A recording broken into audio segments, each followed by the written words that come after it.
जी अस्सलाम वालेकुम viewers, welcome to another podcast. मैं हूं हमजा साजिद राणा। ਅੱਜ ਦਾ ਜਿਹੜਾ ਸਾਡਾ ਮੌਜੂ ਹੈ ਉਹਨੂੰ ਮੈਂ ਪੰਜਾਬੀ 'ਚ ਕਿਉਂ ਐਲੈਬੋਰੇਟ ਕਰ ਰਿਹਾ, ਉਹਦੇ ਪਿੱਛੇ ਇੱਕ ਬੜੀ ਖਾਸ ਰੀਜ਼ਨ ਹੈ। ਪੰਜਾਬ ਪੰਜ ਦਰਿਆਵਾਂ ਦੀ ਸਰਜ਼ਮੀਨ, ਪੰਜ ਦਰਿਆਵਾਂ ਦੀ ਕਹਿੰਦੇ ਨਾ ਉਹ ਧਰਤੀ ਜਿੰਨੇ ਮਹਾਭਾਰਤ ਤੋਂ ਲੈ ਕੇ ਅੱਜ ਤੱਕ ਸਾਰੀ ਹਿਸਟਰੀ ਨੂੰ ਲੈ ਕੇ ਚੱਲੀ। ਲੇਕਿਨ ਜਦੋਂ ਦੀ ਵੰਡ ਪਈ 47 ਦੀ, ਇੱਕ ਤਰਫ ਰਹਿ ਗਏ ਸਿੱਖ, ਇੱਕ ਤਰਫ ਰਹਿ ਗਏ ਮੁਸਲਮਾਨ। ਇਹ ਦੋ ਵੱਡੀਆਂ ਬਰਾਦਰੀਆਂ ਜਿਨ੍ਹਾਂ ਦੇ ਦਰਮਿਆਨ ਮੁਸ਼ਤਰਕ ਤਹਿਜ਼ੀਬ ਵੀ ਹੈ, ਅਕਦਾਰ ਵੀ ਹੈ, ਇਹ ਦੂਰ ਹੋ ਗਈਆਂ। ਇਹਨਾਂ ਨੂੰ ਜੋੜਨ ਵਾਸਤੇ ਅੱਜ ਤੱਕ ਕਿਸੇ ਨੇ ਕੋਈ ਕੰਮ ਨਹੀਂ ਕੀਤਾ। ਲੇਕਿਨ ਇਸ ਪੰਜਾਬੀ ਰਹਿਤਲ ਨੂੰ, ਇਸ ਪੰਜਾਬੀ ਕਲਚਰ ਨੂੰ ਤੇ ਇਸ ਪੰਜਾਬ ਨੂੰ ਦੁਬਾਰਾ ਤੋਂ ਰਿਵਾਈਵ ਕਰਨ ਵਾਸਤੇ ਪਾਕਿਸਤਾਨ ਦਾ ਇੱਕ ਮੁੰਡਾ, ਪਾਕਿਸਤਾਨ ਦਾ ਇੱਕ ਪੁੱਤਰ, ਪੰਜਾਬ ਦਾ ਇੱਕ ਪੁੱਤਰ ਨਾਸਿਰ ਢਿੱਲੋਂ ਇਹ ਅਜ਼ਮ ਲੈ ਕੇ ਖਲੋਇਆ ਕਿ ਭਾਈ ਮੈਂ ਲੈ ਕੇ ਚੱਲਣਾ ਹੈ, ਦੋਨੋਂ ਤਰਫ ਦੇ ਲੋਕਾਂ ਨੂੰ ਮਿਲਾਉਣਾ ਹੈ, ਦੋਨੋਂ ਤਰਫ ਦੇ ਟੁੱਟੇ ਖਾਨਦਾਨਾਂ ਨੂੰ ਮਿਲਾਉਣਾ ਹੈ। 47 ਦੀ ਵੰਡ ਦੀ ਜਿਹੜੀ ਇੱਕ ਮੈਂ ਕਹਿ ਸਕਦਾ ਤਲਖ ਯਾਦ ਦੀ, ਉਹਨੂੰ ਵਾਪਸ ਇੱਕ ਖੁਸ਼ਗਵਾਰ ਯਾਦਗਾਰ 'ਚ ਤਬਦੀਲ ਕਰਨਾ। ਮੇਰੇ ਨਾਲ ਮੌਜੂਦ ਨੇ, ਜਿੱਦਾਂ ਮੈਂ ਦੱਸ ਚੁੱਕਿਆ ਤੁਹਾਨੂੰ, ਨਾਸਿਰ ਢਿੱਲੋਂ ਸਾਹਿਬ। ਸਰ ਜੀ ਆਇਆਂ ਨੂੰ, ਵੈਲਕਮ। ਸ਼ੁਕਰੀਆ ਜੀ, ਤੁਹਾਡਾ ਬਹੁਤ ਸਮਝਾ ਬਾਈ, ਬਹੁਤ ਸ਼ੁਕਰੀਆ, ਤੁਸੀਂ ਮੌਕਾ ਦਿੱਤਾ ਬੋਲਣ ਦਾ। ਅੱਛਾ ਸਰ, ਸਭ ਤੋਂ ਪਹਿਲੇ ਮੈਨੂੰ ਇਹ ਦੱਸੋ ਕਿ ਪੰਜਾਬੀ ਰਹਿਤਲ, ਪੰਜਾਬੀ ਕਲਚਰ, ਇਹਦੇ ਉੱਤੇ ਲੋਕੀ ਪਹਿਲੇ ਵੀ ਕੰਮ ਕਰਦੇ ਰਹੇ, ਸੋਚ ਸਮਝ ਫਹਿਮ ਫਰਾਸਤ ਨਾਲ ਇਹਨੂੰ ਲੈ ਕੇ ਚੱਲਦੇ ਰਹੇ। ਲੇਕਿਨ ਤੁਹਾਨੂੰ back of the mind thinking ਕਿੱਦਾਂ ਆਈ ਕਿ ਓਬਵੀਅਸਲੀ ਸਿੱਖ ਪਹਿਲੇ ਵੀ ਆਉਂਦੇ ਸੀ ਪਾਕਿਸਤਾਨ, ਲੇਕਿਨ ਇੱਕ ਖਾਸ ਕਿਸਮ ਦਾ ਰਵੱਈਆ ਰੱਖਿਆ ਜਾਂਦਾ ਸੀ ਕਿ ਬਸ ਉਹ ਗੁਰਦੁਆਰਾ ਪ੍ਰਬੰਧਕ ਕਮੇਟੀ ਨੇ ਫੈਸਿਲਿਟੇਟ ਕੀਤਾ, they go to the temples and they do their rituals and go back. ਤੁਹਾਡੇ ਬੈਕ ਆਫ ਦਾ ਮਾਈਂਡ ਕਿੱਦਾਂ ਆਇਆ ਕਿ ਤੁਸੀਂ ਕਿਹਾ ਇੱਕ ਆਮ ਸਿੱਖ ਨੂੰ, ਇੱਕ ਆਮ ਮੁਸਲਮਾਨ ਨੂੰ ਮੈਂ ਆਪਸ 'ਚ ਇੱਦਾਂ ਮਿਲਾ ਦੇਣਾ ਜਿੱਦਾਂ ਭਾਈ 4700 ਪਹਿਲੇ ਸੀ? ਕੀ ਵਜ੍ਹਾ ਸੀ? ਅੱਛਾ, ਇਹਦੇ 'ਚ ਹਮਜ਼ਾ ਬਾਈ ਜੇ ਆਪਾਂ ਸਟਾਰਟਿੰਗ ਤੇ ਜਾਣੇ ਨਾ, ਬਹੁਤ ਸਾਰੇ ਇੰਟਰਵਿਊਜ਼ ਦੀ ਗੱਲ ਹੋਈ ਇਹ ਤੇ ਮਤਲਬ ਵੀ ਕੁਝ ਵੱਡਿਆਂ ਕੋਲ ਸੁਣਨ ਨੂੰ ਮਿਲਿਆ ਸੀ, ਕਿਉਂਕਿ ਅਸੀਂ ਵੀ ਉੱਧਰੋਂ ਆਏ ਸਾਂ, ਉੱਧਰ ਪਿੰਡ ਆ ਪੰਜਵੜ, ਕਿ ਉਹ ਕਿਸ ਤਰ੍ਹਾਂ ਦੇ ਸੀ, ਬਜ਼ੁਰਗਾਂ ਦੀਆਂ ਬਹੁਤ ਸਾਰੀਆਂ ਯਾਦਾਂ, ਬਹੁਤ ਸਾਰੀਆਂ ਤਲਖ ਯਾਦਾਂ, ਬਹੁਤ ਸਾਰੀਆਂ ਸੋਹਣੀਆਂ ਯਾਦਾਂ, ਵੀ ਕਿਵੇਂ ਉੱਧਰੋਂ ਆਏ ਸਾਂ। ਸਾਡੀ ਪੀੜ੍ਹੀ, ਕਿੰਨਵੀਂ ਪੀੜ੍ਹੀ ਜਿਹੜੀ ਮਤਲਬ ਵੀ ਅਸੀਂ ਮੁਸਲਮਾਨ ਹੋਏ, ਉਹ ਕਿਉਂ ਹੋਏ, ਕਿਸ ਤਰ੍ਹਾਂ ਇੱਥੇ ਆਏ। ਫਿਰ ਜਦੋਂ 12 ਵਜੀਆਂ 12 ਬਾਅਦ ਦੀਆਂ ਦਾ ਪਤਾ ਹੋਣਾ ਵੀ ਜਦੋਂ ਨਵੀਂ ਇੱਥੇ ਆਬਾਦਕਾਰੀ ਕੀਤੀ, ਉਦੋਂ ਅਸੀਂ ਆਏ ਇੱਧਰ। ਸੋ ਅੱਧੀ ਫੈਮਿਲੀ ਉਦੋਂ ਵੀ ਉੱਥੇ ਰਹਿ ਗਈ। ਠੀਕ, ਮਤਲਬ ਬਜ਼ੁਰਗਾਂ ਦੀਆਂ ਕੁਛ ਗੱਲਾਂ ਸੀ, ਤੇ ਕੁਛ ਬਜ਼ੁਰਗ ਆਉਂਦੇ ਹੁੰਦੇ ਸਨ ਵੀ ਉਹ ਸਾਡੇ ਇੱਕ ਲੱਗਦਾ ਹੁੰਦਾ ਮੇਲਾ ਨਾ ਸਾਡੇ ਪਿੰਡ, ਤੇ ਪਿੰਡਾਂ ਦੀ ਜਿਹੜੀ ਐਂਟਰਟੇਨਮੈਂਟ ਹੁੰਦੀ ਨਾ, ਹੁਣ ਪਹਿਲੋਂ ਜਿਹੜੀ ਸੀ ਉਹ ਪਿੰਡਾਂ ਦੇ ਮੇਲੇ ਠੇਲੇ ਹੁੰਦੇ ਸੀ ਵੀ ਬੱਚਿਆਂ ਨੇ ਮੇਲਿਆਂ ਤੇ ਜਾਣਾ, ਲੈਣੇ ਪੰਜਾਬੀ ਜਾਂਦੇ ਵੀ ਝੂਟੇ ਲੈਣੇ, ਉਹ ਭੰਗੂੜਿਆਂ ਭੰਗਾੜਿਆਂ ਤੇ, ਤੇ ਜਲੇਬੀਆਂ ਖਾਣੀਆਂ, ਤੇ ਕਵਾਲੀਆਂ ਹੁੰਦੀਆਂ ਸੀ। ਤੇ ਉਹਨਾਂ ਨਾਲ ਵੀ ਸਾਡੇ ਨਾਲ ਦੇ ਪਿੰਡਾਂ ਦੇ ਨਾਂ ਲੈਂਦੇ, ਸਪੈਸੀਫਿਕ 2-3 ਨਾਂ ਉਹਨਾਂ ਨੂੰ ਬਹੁਤ ਯਾਦ ਸਨ। ਮੇਰੇ ਦਾਦਾ ਜੀ ਨੰਬਰਦਾਰ ਸਨ, ਵੀ ਨਾਲ ਦੇ ਪਿੰਡ ਦੇ ਨੰਬਰਦਾਰ ਸੀ, ਸਰਪੰਚ ਸੀ, ਉਹਨਾਂ ਦਾ ਨਾਂ ਸੀ ਅਮਰੀਕਾ ਸਿਓ ਤੇ ਛਾਂਗਾ ਸਿਓ। ਉਹਨਾਂ ਦਾ ਨਾਮ ਲੈਂਦੇ ਹੁੰਦੇ ਵੀ, ਆਉਂਦੇ ਹੁੰਦੇ ਸੀ ਤੇ ਬੜਾ ਇਹਤਰਾਮ ਕਰਦੇ ਹੁੰਦੇ ਸੀ ਬਜ਼ੁਰਗਾਂ ਦਾ, ਵੀ ਉਹ ਉਹਨਾਂ ਦੇ ਸਾਹਮਣੇ ਕੰਡ ਨਹੀਂ ਸੀ ਕਦੀ ਉਹਨੂੰ ਕੀਤੀ, ਜਿੱਥੇ ਕਵਾਲੀ ਹੁੰਦੀ ਸੀ ਉਹਨੂੰ ਕੰਡ ਨਹੀਂ ਸੀ ਕਰਦੇ, ਵੀ ਸਾਰੀ ਰਾਤ ਖਲੋ ਕੇ ਕਵਾਲੀ ਸੁਣਦੇ ਸੀ। ਤੇ ਉਹ ਬਹੁਤ ਚੰਗੇ ਸੀ, ਤੇ ਉਹ ਕੁਛ ਮਜ਼ਾਹੀਆ ਵੀ ਗੱਲਾਂ ਸੁਣਾਉਣੀਆਂ ਨਾਲ, ਵੀ ਫੈਸਲੇ ਜਦੋਂ ਮੁਸ਼ਤਰਕਾ ਹੁੰਦੇ ਸੀ ਨਾ ਇਲਾਕੇ ਦੇ, ਤੇ ਉੱਥੇ ਕੁਛ ਇੱਦਾਂ ਦੀਆਂ ਯਾਦਾਂ ਵੀ ਸੀ।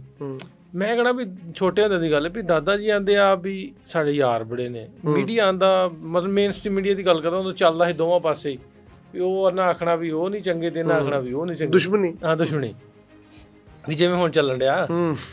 ਤੇ ਮੈਂ ਨਾ ਵੀ ਯਾਰ ਇਹਦੇ 'ਚ ਕੁਛ ਗੱਲ ਵੱਖਰੀ ਹੈ, ਵੀ ਸਾਡੇ ਬਜ਼ੁਰਗ ਜਿਹੜੇ ਆ ਵੀ ਇਹ ਝੂਠ ਮਾਰਦੇ ਆ ਜਾਂ ਫਿਰ ਮੀਡੀਆ ਝੂਠ ਮਾਰਦਾ, ਇਹ ਭਾਮ ਤੇ ਪੈਦਾ ਹੁੰਦਾ, ਕਿਤੇ ਨਾ ਕਿਤੇ ਸਵਾਲ ਹੈ ਛੋਟਾ ਜਿਹਾ। ਹਾਂਜੀ, ਉਹ ਫਿਰ 2014 ਅੰਕ ਦੇ ਵਿੱਚ ਜਦੋਂ YouTube 2014 ਐਂਡ ਤੇ ਕਿ 15 ਐਂਡ ਤੇ ਸ਼ੁਰੂ ਜੇ ਅਨਬੈਨ ਹੋਇਆ, ਉਦੋਂ ਫਿਰ ਇੱਥੇ ਵੀਡੀਓਜ਼ ਬਣਾਉਣੀਆਂ ਸ਼ੁਰੂ ਕੀਤੀਆਂ। ਵੀਡੀਓਜ਼ ਵੀ ਇਸ ਤਰ੍ਹਾਂ ਵੀ ਇੰਟਰਸਟ ਤੇ ਪਹਿਲਾਂ ਹੀ ਹੈਗਾ ਸੀ।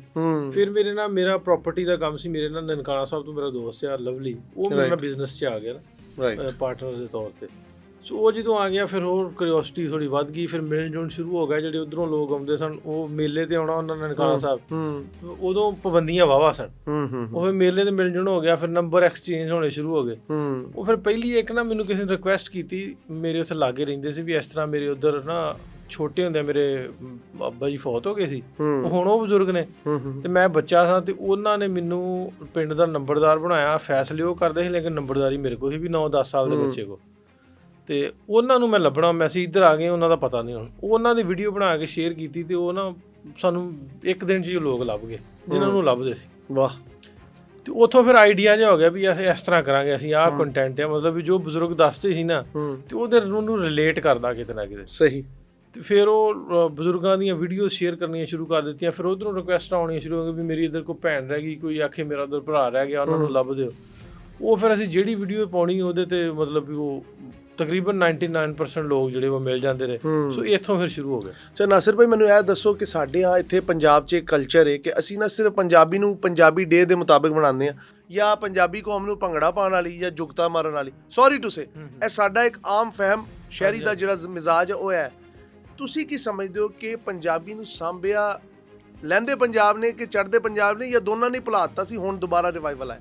ਪਹਿਲੀ ਗੱਲ ਤੇ ਇਹ ਵੀ ਜਿੱਥੇ ਪੰਜਾਬੀ ਜ਼ੁਬਾਨ ਦੀ ਗੱਲ ਹੁੰਦੀ ਹੈ ਨਾ, ਪੰਜਾਬੀ ਜ਼ੁਬਾਨ ਆਪਣੇ ਆਪ 'ਚ ਇੱਕ ਬਹੁਤ ਵੱਡੀ ਜ਼ੁਬਾਨ ਹੈ। ਦੁਨੀਆ ਭਰ ਦੇ ਵਿੱਚ ਵੇਖੋ ਵੀ ਕਿੰਨੀ ਬੋਲੀ ਜਾਣ ਵਾਲੀ ਜ਼ੁਬਾਨ ਹੈ। 13 ਕਰੋੜ ਪੰਜਾਬੀ ਇੱਧਰ ਨੇ, ਉੱਧਰ 2.5 ਕਰੋੜ ਉੱਧਰ ਨੇ, ਬਾਹਰ ਪੂਰੀ ਦੁਨੀਆ 'ਚ ਵਸਦੇ ਨੇ। ਪੰਜਾਬੀ ਸਾਡੇ ਸੂਫੀਆ ਕਰਾਮ ਦੀ ਜ਼ੁਬਾਨ ਆ, ਸਾਡੇ ਵੱਡਿਆਂ ਦੀ ਜ਼ੁਬਾਨ ਹੈ। ਜਦੋਂ ਆਮ ਗੱਲ ਆਉਂਦੀ ਨਾ ਵੀ ਪੰਜਾਬੀ ਜਾਹਲਾਂ ਦੀ ਜ਼ੁਬਾਨ ਹੈ, ਤੁਸੀਂ ਮੈਂ ਆਪਣੇ ਵੱਡੇ ਸਾਡੇ ਪੰਜਾਬੀ ਬੋਲਦੇ ਆ ਪੰਜਾਬ ਦੇ ਨਾਲ, ਅਸੀਂ ਉਹਨਾਂ ਨੂੰ ਜਾਹਲ ਕਿਵੇਂ ਕਹਿ ਸਕਦੇ? ਬਿਲਕੁਲ, ਇਹ ਸਾਡੇ ਦਿਮਾਗਾਂ 'ਚ ਪਾਈ ਗਈ ਨਾ ਗੱਲ ਵੀ ਇਸ ਤਰ੍ਹਾਂ ਹੈ ਨਹੀਂ। ਬਿਲਕੁਲ ਇਦਾਂ ਨਹੀਂ। ਜੇ ਆਪਾਂ ਇਹਨੂੰ ਮਜ਼ਹਬੀ ਤੌਰ ਤੇ ਜੋੜ ਲੈਂਦੇ ਆ, ਆਖ ਦਿੰਦਾ ਵੀ ਸਿੱਖਾਂ ਦੀ ਜ਼ੁਬਾਨ ਹੈ, ਫਿਰ ਬਾਬਾ ਜੀ ਨੇ ਤੇ ਸਿੱਖ ਮਜ਼ਹਬ ਦਾ 500 ਸਾਲ ਪਹਿਲੇ, ਤੇ ਮੀਆਂ ਸਾਹਿਬ ਨੇ ਤੈਨੂੰ 1400 ਸਾਲ ਪਹਿਲੇ ਲਿਖ ਦਿੱਤਾ। ਹਾਂਜੀ ਹਾਂਜੀ, ਠੀਕ ਹੈ। ਉਦੋਂ ਪੰਜਾਬੀ ਜ਼ੁਬਾਨ ਕਿੱਥੋਂ ਆ ਗਈ? ਇਹ ਮਤਲਬ ਵੀ ਮਿੱਥਾਂ ਬਣਾ ਦਿੱਤੀਆਂ ਜਾਂਦੀਆਂ। ਜੇ ਮਜ਼ਹਬ ਦੀ ਗੱਲ ਹੋਵੇ ਫਿਰ ਤੇ ਸਾਡੀ ਜ਼ੁਬਾਨ ਅਰਬੀ ਹੋਵੇ। ਇਹ ਤੇ ਖਿੱਤੇ ਦੀ ਕਲਚਰ ਦੀ, ਜਿੱਥੇ ਤੁਸੀਂ ਰਹਿੰਦੇ ਜੇ ਉਸ ਏਰੀਏ ਦੀ ਉਸ ਖਿੱਤੇ ਦੀ ਜ਼ੁਬਾਨ ਹੈ। ਹੁਣ ਪੰਜਾਬੀ ਦੇ ਅੱਗੋਂ ਡਾਇਲੈਕਟ ਕਿੰਨੇ ਨੇ?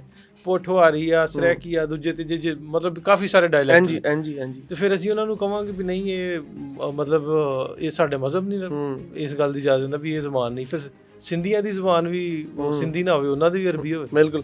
ਅੱਛਾ ਸਰ, ਮੈਨੂੰ ਇਹ ਗੱਲ ਦੱਸੋ ਕਿ ਜਦੋਂ ਥੋੜਾ ਜਿਹਾ ਅੱਗੇ ਵਧਦੇ ਸੀ, ਤੁਸੀਂ YouTube ਸਟਾਰਟ ਕੀਤਾ, then you go to different places, ਲੋਕਾਂ ਦੇ ਇੰਟਰਵਿਊ ਕੀਤੇ। ਇਹ ਕਿੱਥੋਂ ਆਇਆ ਕਿ ਮੈਂ ਬਾਰਡਰ ਪਾਰ ਰਾਬਤੇ ਕਰਨਾ? ਕਿਉਂਕਿ ਬੜਾ ਇੱਥੇ ਤੇ 2 ਮਿੰਟ 'ਚ ਤੁਹਾਨੂੰ ਪਤਾ ਉਸ ਗੱਲ ਨੂੰ ਕੀ ਦਾ ਕੀ ਬਣਾ ਦਿੱਤਾ ਜਾਂਦਾ ਸੋਸ਼ਲ ਮੀਡੀਆ ਤੋਂ। ਤੁਸੀਂ ਇਹ ਕਰੇਜ ਕਿੱਥੋਂ ਲੈ ਕੇ ਆਏ? ਕੀ ਘਰ ਵਾਲਿਆਂ ਨੇ ਸਪੋਰਟ ਕੀਤਾ, ਜਾਂ ਆਪ ਹੀ ਇੱਕ ਮਾਈਂਡਸੈਟ ਸੀ ਕਿ ਯਾਰ ਮੈਂ ਕਰ ਲਾਂਗਾ, ਕਿਉਂਕਿ ਮੇਰੇ ਦਿਲ 'ਚ ਇਹ ਹੈ ਕਿ ਮੈਂ ਦੋਨੋਂ ਪੰਜਾਬਾਂ ਨੂੰ ਘੱਟੋ ਘੱਟ ਮੁਸ਼ਤਰਕਾਤ 'ਤੇ ਸਾਂਝਾ ਕਰਾਂ? ਵੇਖੋ, ਘਰਦਿਆਂ ਦੀ ਜਿਹੜੀ ਗੱਲ ਹੈ ਨਾ, ਘਰਦੇ ਤੇ ਹੁਣ ਵੀ ਆਉਂਦੇ ਵੀ ਤੁਸੀਂ ਹਟ ਜਾਓ ਇਹਨਾਂ ਕੰਮਾਂ ਤੋਂ, ਕਿਉਂਕਿ ਕਿਤੇ ਕਿਤੇ ਪ੍ਰੋਬਲਮ ਆਉਂਦੇ ਵੀ ਰਹਿੰਦੇ ਆ। ਸਟਾਰਟਿੰਗ 'ਚ ਤਾਂ ਬਹੁਤ ਸਾਰੇ ਆਏ ਸੀ, ਲੇਕਿਨ ਇਹ ਵੀ ਆਸਤਾ ਆਸਤਾ ਫਿਰ ਆਦੀ ਹੋ ਗਏ ਵੀ ਨਹੀਂ ਯਾਰ, ਕਿਉਂਕਿ ਸ਼ੌਕ ਸੀ। ਕਿਉਂਕਿ ਮੈਂ ਅੱਗੇ ਵੀ ਦੱਸਦਾ ਰਹਿੰਦਾ ਹੁੰਦਾ ਵੀ YouTube ਤੋਂ ਇਨਕਮ ਆਉਂਦੀ ਜਾਂ ਪੈਸੇ ਆਉਂਦੇ ਜਾਂ ਮੋਨੇਟਾਈਜੇਸ਼ਨ ਦਾ ਤੇ ਪਤਾ ਹੀ ਨਹੀਂ ਸੀ। ਤੇ 2 ਸਾਲ ਬਾਅਦ ਪਤਾ ਲੱਗਾ ਵੀ ਕਿਸੇ ਨੇ ਕਮੈਂਟ ਕੀਤਾ ਵੀ ਇਹ ਤੁਹਾਡਾ ਮੋਨੇਟਾਈਜ਼ ਹੋ ਗਿਆ, ਡਾਲਰ ਆਉਂਦੇ ਹੋਣੇ। ਹੈ ਇਹ ਕੀ ਸ਼ਾਇਦ ਮੋਨੇਟਾਈਜੇਸ਼ਨ? ਤੇ ਫਿਰ ਪਤਾ ਲੱਗਾ ਵੀ ਮੋਨੇਟਾਈਜ਼ ਹੁੰਦਾ। ਇਟ ਇਜ਼ ਪਿਓਰਲੀ ਇੱਕ ਨੋਬਲ ਕਾਜ਼ ਸੀ ਕਿ ਮੈਂ ਚੰਗਾ ਕੰਮ ਕਰਨਾ ਹੈ, ਲੋਕਾਂ ਨੂੰ ਆਪਸ 'ਚ ਮਿਲਾਣਾ। ਬਿਲਕੁਲ, ਉਹਦੇ 'ਚ ਪਿਓਰਲੀ ਅਸੀਂ ਜਿਵੇਂ ਮਤਲਬ ਅਸੀਂ ਹਿੱਸਾ ਰੱਖਿਆ ਹੁੰਦਾ ਨਾ, ਅਸੀਂ ਜਿੰਨਾ ਵੀ ਸਾਡਾ ਪ੍ਰੋਫਿਟ ਮਾਰਜਨ ਹੁੰਦਾ ਸੀ 10% ਰੱਖਿਆ ਹੁੰਦਾ ਸੀ ਵੀ ਅਸੀਂ ਇਹ ਟਰੈਵਲ ਤੇ ਉਰਾ ਪਰਾਂ ਫਿਰਨ ਤੇ ਲਾਉਣੇ ਹੁੰਦੇ। ਫਿਰ ਜਦੋਂ YouTube ਮੋਨੇਟਾਈਜ਼ ਹੋ ਗਿਆ, ਫਿਰ ਉਹ ਕਾਫੀ ਚੀਜ਼ਾਂ ਕਵਰ ਹੋਣ ਲੱਗ ਗਈਆਂ। ਪਹਿਲਾਂ ਅਸੀਂ ਇਹਨੂੰ ਇਸ ਤਰ੍ਹਾਂ ਸਟਾਰਟ ਕੀਤਾ। ਆਜ਼ਾਦੀ ਤੋਂ ਪਹਿਲੇ ਇੱਕ ਕਹਿਰ ਆਇਆ ਸੀ, ਠੀਕ ਹੈ? ਆਜ਼ਾਦੀ, ਉਹ ਕਹਿਰ ਦੇ ਨਤੀਜੇ 'ਚ ਸਾਰਾ ਕੁਝ ਹੋਇਆ। ਇੱਧਰ ਵੀ ਕੱਟ ਵੱਢ ਹੋਈ, ਉੱਧਰ ਵੀ ਕੱਟ ਵੱਢ ਹੋਈ।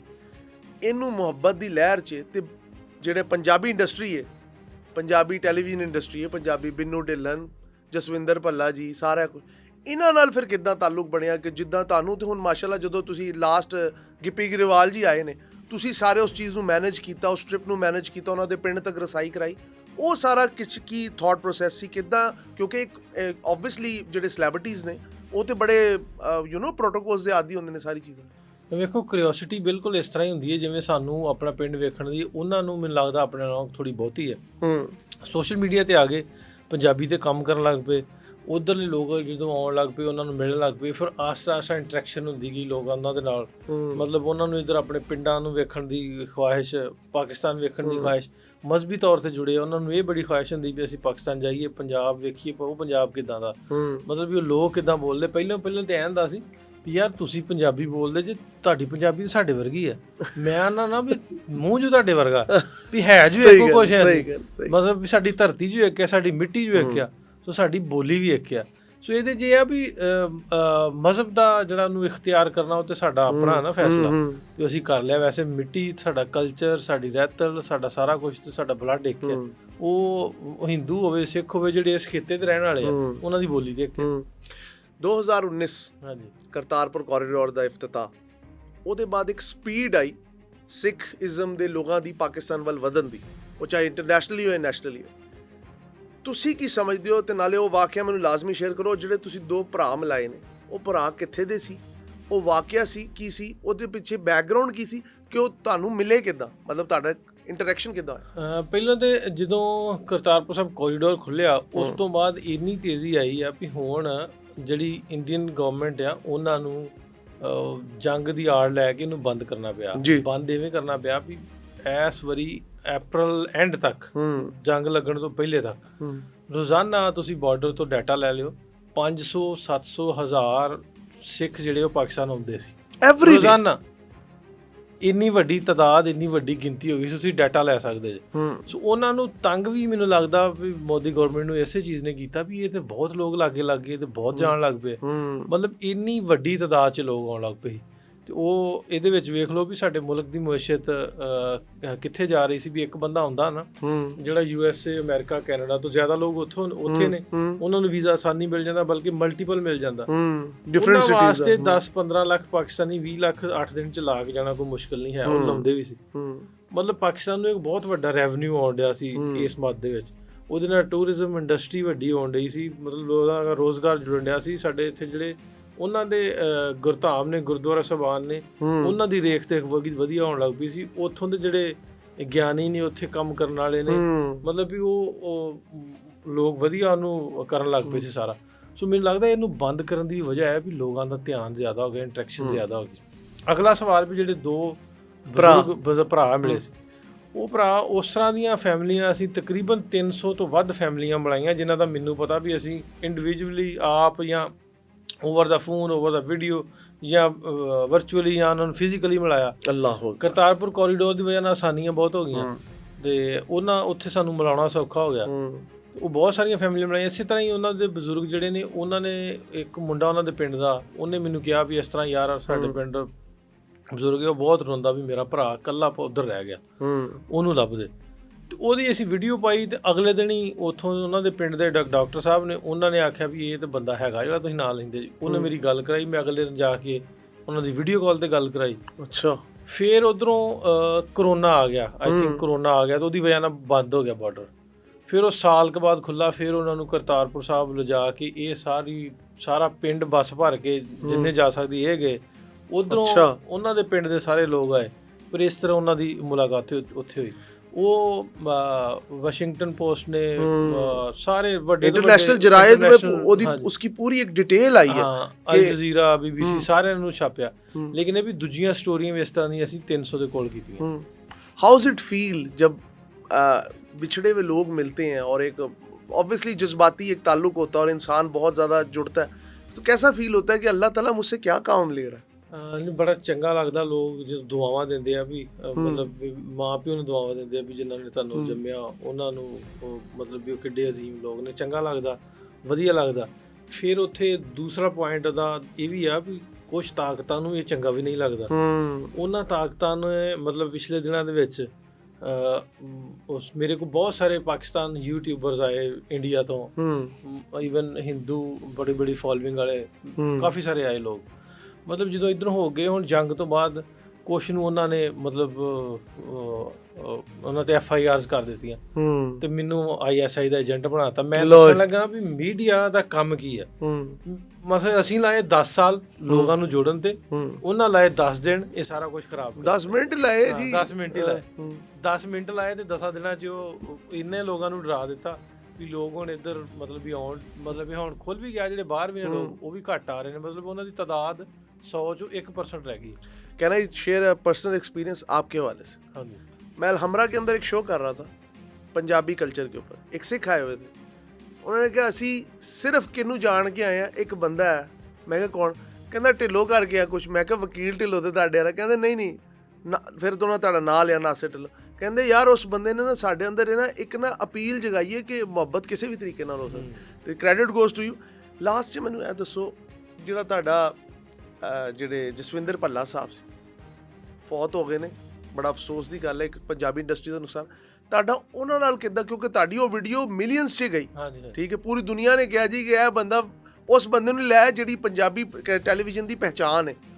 ਤੁਸੀਂ ਕੀ ਸਮਝਦੇ ਹੋ, ਕਿੱਦਾਂ ਤੁਹਾਡਾ ਇੰਟਰੈਕਸ਼ਨ ਹੋਇਆ ਸੀ? ਉਹਨਾਂ ਨਾਲ ਬੜੀ ਅੱਛੀ ਦੋਸਤੀ। ਉਹਨਾਂ ਦੇ ਕਾਮਨ ਫਰੈਂਡ ਨੇ ਇੱਕ ਗੁਰਭਜਨ ਗਿੱਲ ਸਾਹਿਬ, ਪ੍ਰੋਫੈਸਰ ਸਾਹਿਬ ਨੇ, ਬੜੇ ਵੱਡੇ ਰਾਈਟਰ ਨੇ। ਉਹ ਉਹਨਾਂ ਦੇ ਕੁਲੀਗ ਨੇ, ਕਿਉਂਕਿ ਉਹ ਪ੍ਰੋਫੈਸਰ ਵੀ ਸਾਨੂੰ ਪੜ੍ਹਾਉਂਦੇ ਸਨ ਯੂਨੀਵਰਸਿਟੀ। ਤੇ ਉਹਨਾਂ ਦੀ ਵਜ੍ਹਾ ਨਾਲ ਉਹਨਾਂ ਨਾਲ ਜਾਣ ਪਹਿਚਾਣ ਸੀ ਹੂੰ। ਤੇ ਉਹਨਾਂ ਨੇ ਜਦੋਂ ਆਉਣਾ ਸੀ, ਆਉਣ ਤੋਂ ਪਹਿਲਾਂ ਉਹ ਕਿਹਾ ਵੀ ਤੁਸੀਂ ਸਾਰਿਆਂ ਨੇ ਜ਼ਰੂਰ ਆਉਣਾ, ਤੇ ਉਹ ਗਿੱਲ ਸਾਹਿਬ ਨੇ ਵੀ ਕਿਹਾ ਮੇਰੇ ਦੋਸਤ ਸਾਰੇ ਨੇ ਤੁਸੀਂ ਜ਼ਰੂਰ ਮਿਲਿਓ। ਉਹਨਾਂ ਨਾਲ ਗੱਲਬਾਤ ਹੁੰਦੀ ਰਹਿੰਦੀ ਸੀ। ਬੜੀ ਖਾਹਿਸ਼ ਸੀ ਉਹਨਾਂ ਦੀ ਜਿਹੜੀ ਪੂਰੀ ਨਹੀਂ ਹੋਈ ਵੀ ਮੈਂ ਲਾਹੌਰ ਵੇਖਣਾ ਆ ਕੇ ਨਾ, ਅੱਛਾ। ਤੇ ਕਾਸ਼ ਮੈਂ ਲਾਹੌਰ ਆ ਸਕਾਂ। ਫਿਰ ਅਸੀਂ ਪਿਛਲੀ ਕਾਨਫਰੰਸ ਜਿਹੜੀ ਦੂਜੀ ਇੰਟਰਨੈਸ਼ਨਲ ਪੰਜਾਬੀ ਕਾਨਫਰੰਸ ਹੋਈ ਸੀ, ਉਸ 'ਚ ਉਹਨਾਂ ਨੂੰ ਬੁਲਾਇਆ ਵੀ, ਲੇਕਿਨ ਉਹ ਉਦੋਂ ਵੀ ਬਿਮਾਰ ਸਨ, ਹਸਪੀਟਲਾਈਜ਼ ਸਨ, ਤੇ ਉਹ ਆ ਨਹੀਂ ਸਕੇ, ਤੇ ਉਹ ਖਾਹਿਸ਼ ਉਹਨਾਂ ਦੀ ਵਿੱਚ ਹੀ ਰਹਿ ਗਈ। ਲੇਕਿਨ ਇਹ ਕਰਤਾਰਪੁਰ ਸਾਹਿਬ ਤੱਕ ਜ਼ਰੂਰ ਆਏ ਸੀ, ਉਹਨਾਂ ਨਾਲ ਯਾਦਾਂ ਜ਼ਰੂਰ ਹੈ ਨੇ ਵੀ ਕਿਸ ਤਰ੍ਹਾਂ ਆ ਕੇ ਕਿਵੇਂ ਖੁਸ਼ ਹੋਏ ਉਹਨਾਂ ਵੇਖਿਆ ਵੀ ਲੋਕ ਕਿੰਨਾ ਪਿਆਰ ਕਰਦੇ ਇੱਧਰ ਵਾਲੇ। ਮਤਲਬ ਆਂਦੇ ਵੀ ਉਹ ਮੈਂ ਬਿਆਨ ਨਹੀਂ ਕਰ ਸਕਦਾ ਵੀ ਜਿੰਨਾ ਮੈਨੂੰ ਚੰਗਾ ਲੱਗਾ ਪਾਕਿਸਤਾਨ ਆ ਕੇ। ਸਰ ਮੈਂ ਤੇ ਇੱਕ ਗੱਲ ਕਹਿਣੀ ਚਾਹਾਂਗਾ ਕਿ ਇਹ ਜਿਹੜਾ ਬੇੜਾ ਤੁਸੀਂ ਉਠਾਇਆ, you are ambassador without borders. आपने बिल्कुल बॉर्डर्स से उठ के ना, आप वो सफ़ीर हैं जिसने पाकिस्तान में शायद कोई सफारती असनाद तो नहीं ली, लेकिन आपने दिल बहुत जीते, और उसके लिए हमारी तरफ से भी आपको बहुत एप्रीशिएशन है। और ਜਿਹੜੀ ਗੱਲ ਮੈਂ ਆਡੀਅנס ਨੂੰ ਕਹਿਣਾ ਚਾਹਾਂਗਾ ਜਿਹੜੇ ਸਾਡੇ ਪੋਡਕਾਸਟ ਵੇਖ ਰਹੇ ਨੇ, ਸਾਡੇ ਪੋਡਕਾਸਟ ਦੇ ਮਾਧਿਅਮ ਨਾਲ ਆਪਣੇ ਆਪਣੇ ਘਰਾਂ 'ਚ ਬੈਠੇ ਨੇ, ਕਿ ਇਨਸਾਨ ਦਾ ਨਾ ਸਭ ਤੋਂ ਵੱਡਾ ਅਮਲ ਕੀ ਹੈ? ਮੁਹੱਬਤ। ਤੇ ਨਾਸਿਰ ਸਾਹਿਬ ਨੇ ਉਹ ਮੁਹੱਬਤ ਨਾ ਬਾਰਡਰ ਦੇ ਦੋਨੋਂ ਤਰਫ ਜਿੱਤ ਕੇ ਵਿਖਾਈ। Sir thank you so very much, ਤੁਹਾਡਾ ਟਾਈਮ ਤੁਸੀਂ ਮੈਨੂੰ ਦਿੱਤਾ, ਤੇ ਮੈਂ ਤੁਹਾਡਾ ਆਪ ਵੀ ਫੈਨ ਹਾਂ ਕਿਉਂਕਿ ਮੈਂ ਤੁਹਾਡੀ ਹਰ ਵੀਡੀਓ ਨੂੰ ਫੋਲੋ ਕਰਦਾ ਮੋਸਟਲੀ। ਐਂਡ ਜਿਹੜਾ ਤੁਹਾਡਾ ਕੰਟੈਂਟ ਹੈ ਨਾ, ਜਿੱਦਾਂ ਤੁਸੀਂ ਜਾ ਕੇ ਗਲੇ ਮਿਲਦੇ ਹੋ ਉਹਨਾਂ ਨੂੰ एक फीलिंग देते हो कि एक feeling of security and sincerity and love. Viewers, आज का पॉडकास्ट किस मकसद के लिए था?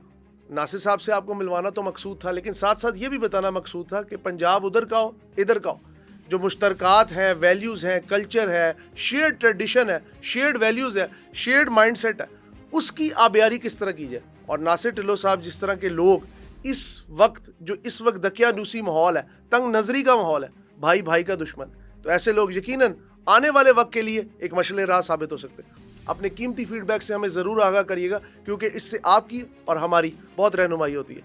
बहुत शुक्रिया।